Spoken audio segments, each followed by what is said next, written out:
Efendim şimdi de konuşmalarını yapmak üzere Birleşmiş Milletler Sürdürülebilir Kalkınma Finansı özel temsilcisi Doktor Sayın Mahmud Muhiddin'i kürsüye davet ediyorum. Mr. Muhiddin, floor is yours.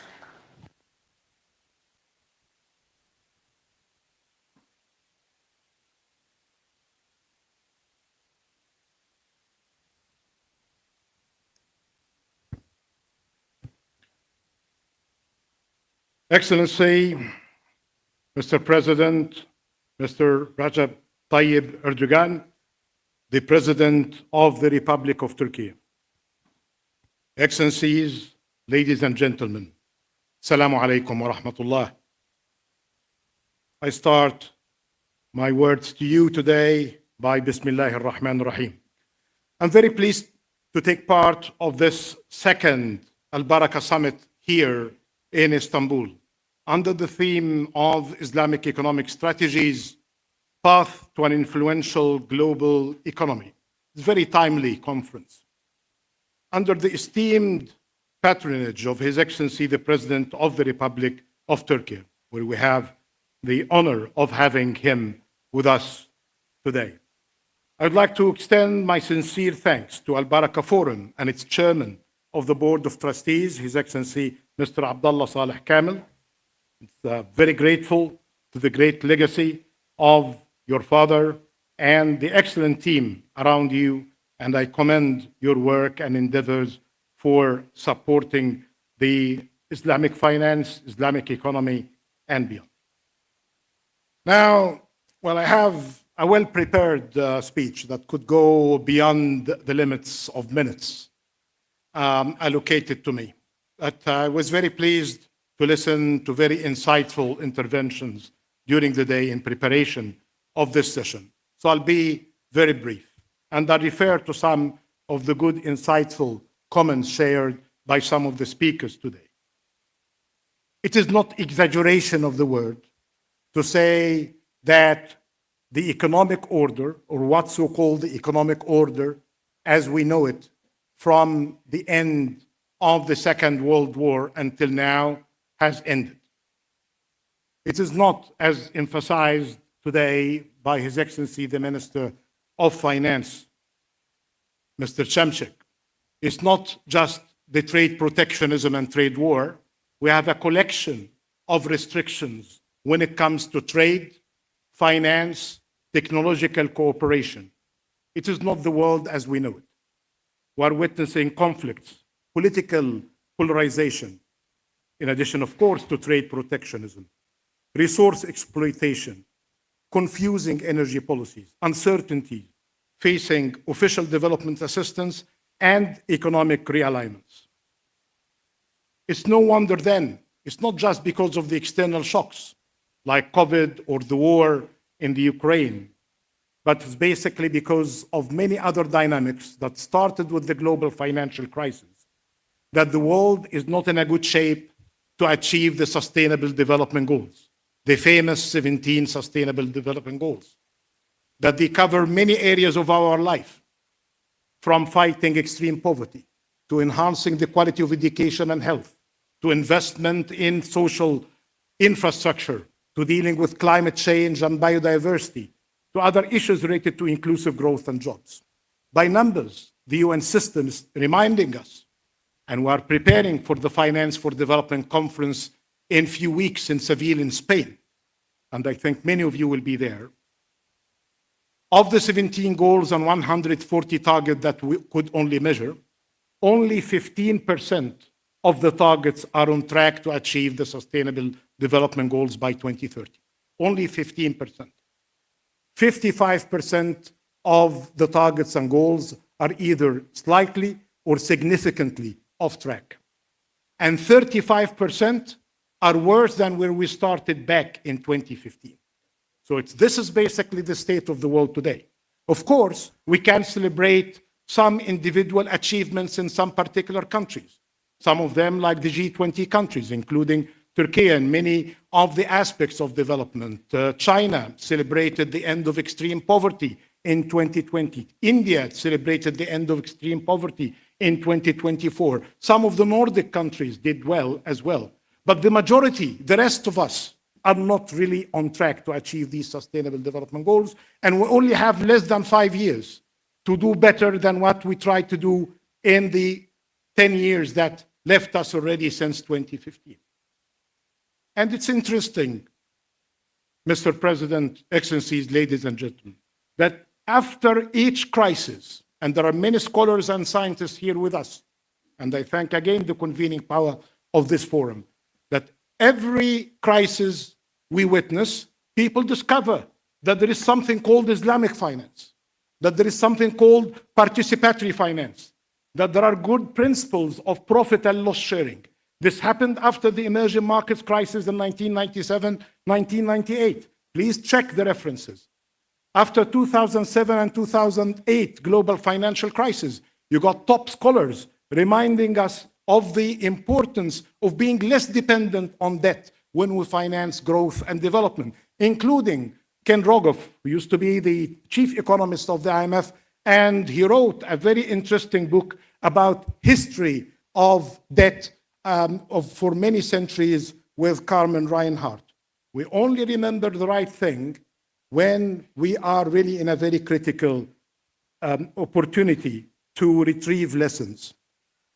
So in the remaining minutes, I just like to share two things. As a special envoy of the Secretary General of the United Nations, he asked me and very distinguished colleagues, the Minister of Finance of South Africa, former Minister of Finance of South Africa, former Prime Minister of Italy, Paolo Gentiloni, in addition to Professor Wang, to provide debt solutions for the future. And these are going to be presented as part as well of the supporting documents for the finance for development in Spain at the end of June. And when we were preparing these collections of proposals to deal with debt, I again reminded myself why we didn't do the right thing from the very beginning. Why we are suffering today from the World Bank Group calls it the silent debt crisis.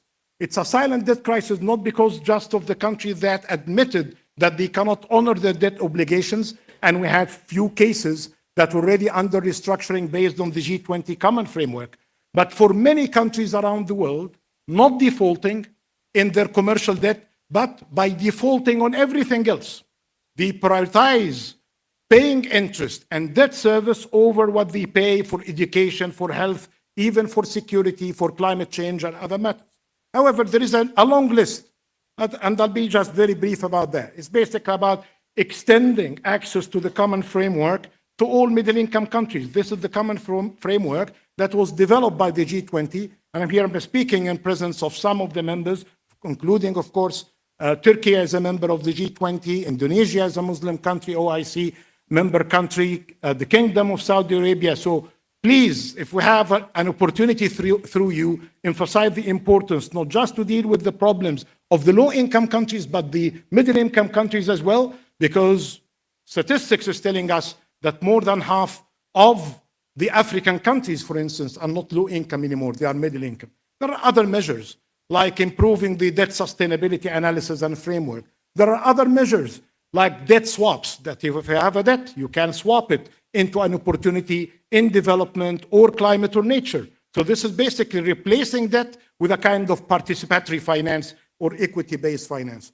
There are other measures, including the establishment of a finance club to share knowledge, technical assistance. All of that is being discussed, and I hope it will have the blessings of the UN system.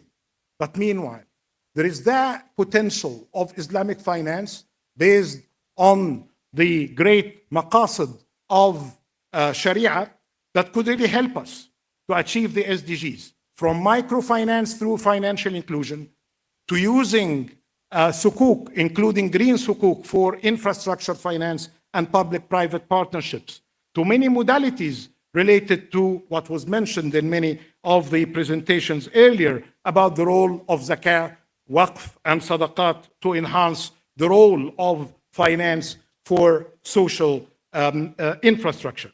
Having said that, Islamic finance came, still growing in numbers, We have seen the good progress. Despite the progress could be significant in some countries, but it's not significant, and we're reminded again by the figures that still less than 1 or 1.1% of total global finance, but still very much important in many countries and jurisdictions. And it's basically about using the ethics, the principles of participation that could really be shared.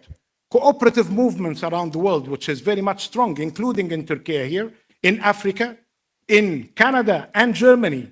This is one of the best modalities of finance under cooperatives. Some of the best takaful or insurance companies are based on this principle, mutual finance in capital markets. So there are many similar financial modalities that we can rely on more going forward in order to enhance the capacity and the quality of Islamic finance through its impact. The beauty of Islamic finance or participatory finance, that there is no finance for finance in it.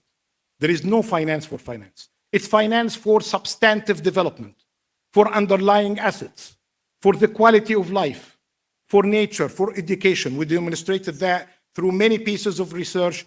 When I was at the World Bank, like pieces published with Professor Habib Ahmed in Sukuk and its role with Professor Mehmet Asutai, who is here with us, on the role of Islamic finance on financial stability. These are all, and others are around us here reminding us of the importance. So why the industry is not growing sufficiently well? When I was discussing this matter, when I was finishing my first paper on Islamic finance, that was in 1995, guided by the good wisdom of the Grand Mufti of Egypt. When I finished my PhD, he told me, why don't you spend some time discussing Islamic finance? So it's the same problem that we have today. 1995 until now, these issues that were highlighted by many of the speakers, including by Mr. Kamel earlier, have been very much there. But there is an underlying issue, because as many industries, you cannot flourish if you have people with skills that are not convinced of the merits of the industry, or people who are only convinced but they don't have the skills. So this issue of capacity building and marrying the skills to the conviction of the solution that comes from Islamic finance. And then, before I conclude, let me remind you, with the presence of His Excellency the President and the esteemed members of his cabinet, of the importance of participatory finance to find solutions. We're not bragging about ideology. One of the promoters of Islamic finance, the former governor of the Central Bank of Malaysia, Bank Negara Malaysia, had always reminded us, Governor Ziti, that it's the quality of the service that gets Islamic finance or participatory finance flourishing. But for that to happen, 6 points, and I conclude. First, we need to have better regulatory alignment by governments, international Islamic financial institutions, through creating standardized frameworks to attract international investments and foster their confidence. This fragmentation on standards is very much counterproductive when it comes to development and growth. The second is basically about the point that I emphasized earlier, capacity building and technical assistance through collaboration with global institutions to transfer expertise, and with Islamic Development Bank and the international Islamic financial institutions. Third, customization of Islamic financial instruments tailored for specific sectors like microfinance, farming and agriculture, and renewable energy to meet local demands. When we want to reach global solutions, it starts with an idea that is implemented at the local level. We shouldn't really be forgetting that. Fourth, simplifying the structures used and reducing complexity. There are some of those who are involved in the industry try to brag about complicated models and structure. Simplicity is key, because you are dealing with the general public and they need to understand what we are pushing and what we are promoting. Fifth, increasing public and institutional awareness of participatory finance through targeted campaigns and success stories. And here is not just about advertising. It's basically about getting the industry to promote itself by the quality of practice. And finally, it's about technology adoption through utilizing fintech to expand access to financial services and drive innovation. My final words to you. I was following one of the discussions that the managing director of the IMF, Kristalina Georgieva, were addressing heads of governments in the United Arab Emirates. And she said, well, in this tough world, you need to deal with the following. All of them, three of them, starting by D, diversification. So even for those who are not fully convinced, they need to diversify. Too much concentration on debt-based instruments is not good for business and is not good for growth or development. The second, she mentioned digitalization. Everybody's talking about AI, and I appreciate the investments in AI and technology. And third is basically deregulation, which is about simplification of investments and business environment. But she missed two important things. As a good friend, after this session, I'll send her not to be ghaiba. I'll tell her that you missed two important things, and they were emphasized by Mr. Kamel and many of the other speakers. The most important one is demography, which is basically, it's a D, but it's basically about people. We are dealing with people, with human being and their needs. So this one, and this country here, Turkey, and the Muslim countries, the OIC, have a great deal of dividends when it comes to demography that we need to capitalize on. And the last thing is basically about data. In many cases, we cannot do any of what we said on sustainability, on energy transformation, on digital transformation. Data is the new energy that we need to work on and to make it more available and acceptable by all. I would like to reaffirm that the main objective of this summit, which is to leverage the strengths of Islamic finance or participatory finance, aligns with the global reform efforts calling for diverse, resilient, and ethically anchored global financial system. Islamic finance as equity-based, asset-backed, ethical, sustainable, environmentally, and socially responsible can contribute in a significant manner to these reforms. Mr. President, Excellencies, ladies and gentlemen, we rely on your leadership while the world is witnessing all of these changes around us and countries are rediscovering their regional strength and their local strength. They are trying to rely more on investments in human capital, on infrastructure, in resilience. This is a very good opportunity to enhance opportunities based on ethics, values, and impact. And through the discussion that we have today, we hope to get more practical solutions that can guide us in these kind of turbulent times that we are going through. But with resilience, with patience, we can really do better than what we are doing. And having said that, I'm again very grateful for the opportunity, and I wish you all the best of success. Thank you so much. Birleşmiş Milletler Sürdürülebilir Kalkınma Finansmanı Özel Temsilcisi Doktor Sayın Mahmud Muhittin'e konuşmaları için teşekkür ediyoruz.